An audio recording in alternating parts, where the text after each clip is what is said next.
ఒక్క సినిమా అవకాశం చాలరా అనుకున్నప్పుడు 20 సినిమాలు చేశాను. దానిలో హిట్లు ఉన్నాయి, ఫ్లాప్లు ఉన్నాయి.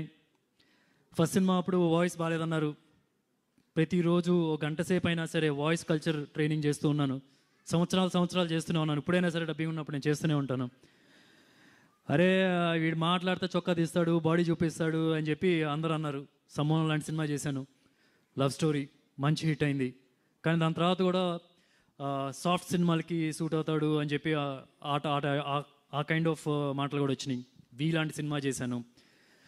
అన్ని సినిమాలు అర్బన్ బేస్డ్ క్యారెక్టర్లే చేశాడు, దానికే సూట్ అవుతాడు అని చెప్పి అన్నారు. శ్రీదేవి సోడా సెంటర్ లాంటి మా సినిమా చేశాను.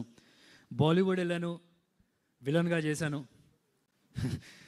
అంటే మన ప్రొడ్యూసర్లు అయినా కప్పు కాఫీ ఇచ్చారు, అక్కడికి వెళ్తే కాఫీ కూడా దొరుకుతలేదని భయపడ్డాను యాక్చువల్లీ. బట్ హ్యాపీ, బాగా చూసుకున్నారు. సో ఇప్పుడు 20 సినిమాల్లో హిట్కి కారణం నా కష్టం, ఫెయిల్యూర్ కారణం అది కూడా, ఫ్లాప్కి కారణం కూడా అది నా ఫెయిల్యూరే. ఏ ఒక్కరోజు మహేష్ నాకు హెల్ప్ చేయడానికి రెడీగా ఉన్నా సరే, ఏ ఒక్కరోజు నేను వెళ్ళి నాకు ఒక సినిమాకి రికమెండ్ చేయండి, నాకు ఒక పాత్రను రికమెండ్ చేయండి, ఏ రోజు నేను వెళ్ళలేదు. ఏ ఒక్క ప్రొడ్యూసర్ని ఒక రూపాయి కూడా ఎక్కువ అడగలేదు. ఏ డైరెక్టర్ని ఒక ఫైట్ పెట్టండి, ఒక డాన్స్ పెట్టండి నేను పుష్ చేయలేదు. ఎందుకంటే నాకు వాళ్ళని బాధ పెట్టడం ఇష్టం లేదు. ఎందుకంటే నాకు తెలుసు అవకాశం విలువ ఏంటి అనేది.